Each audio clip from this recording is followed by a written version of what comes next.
Welcome to SourceFed. I'm Joe Beretta.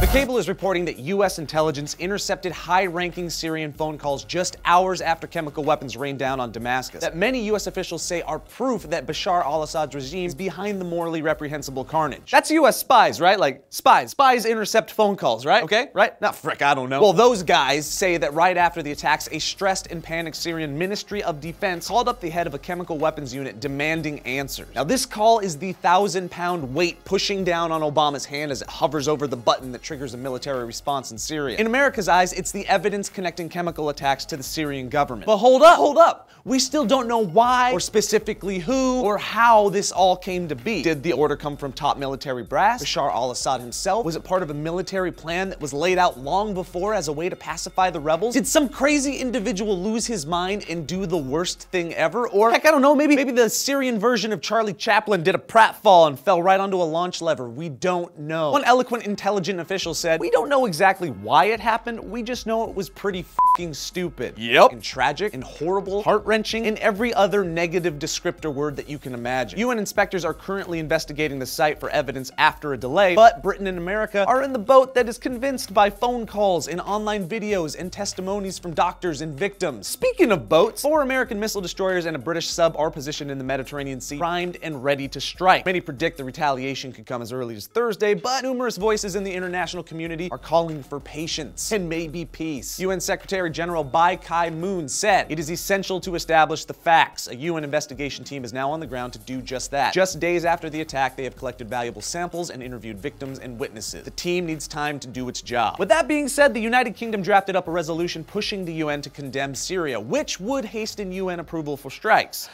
I don't know if that's gonna happen, but if America and Britain do strike on their own, it is being reported it will be in a limited capacity, focusing on military stations responsible for the attacks, but not chemical storage facilities, because, you know, that would be bad.